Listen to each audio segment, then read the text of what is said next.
మానవుడు బుద్ధిమంతుడుగా చరించాలంటే వారిలో ఉండవలసింది ఏంటి అంటే విచక్షణ, అంటే వివేకం. వివేకం ఉన్నవాడు బుద్ధిమంతుడిగా ఉండగలుగుతాడు.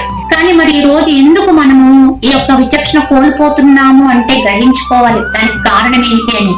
ఏదో విషయాల్ని దృశ్యాల్ని గ్రహిస్తూ ఉంటాం, చూస్తూ ఉంటాం. వెంటనే మన మనసుకు వాటి పట్ల ఆశ కలిగింది, మోహం కలుగుతుంది. అవి పొందాలి, వాటిని ఏదో రకంగా అనుభవించాలనేటువంటి కామం వచ్చేసింది. ఈ కోరిక తీర్చుకోవడం కొరకు మనం ప్రయత్నిస్తాం. ఇవి తీరితే ఒక విధంగా ఉంటాం, తీరకపోతే వెంటనే కోపం వచ్చేస్తుంది. ఆ కోపమే ఏం చేస్తుంది, తీరకపోవడానికి ఎవరు కానో వారి మీద క్రోధంగా మారిపోతుంది.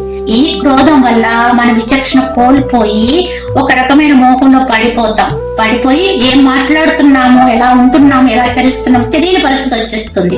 తద్వారా పూర్తిగా బుద్ధిని కోల్పోతాం. అంటే మానవుడు దానవుడైపోతాడు. మరి ఈ రోజు లోకంలో జరిగే అనర్థాలన్నిటి కారణం ఏమిటి అంటే ఇదిగానే గుర్తించాలి.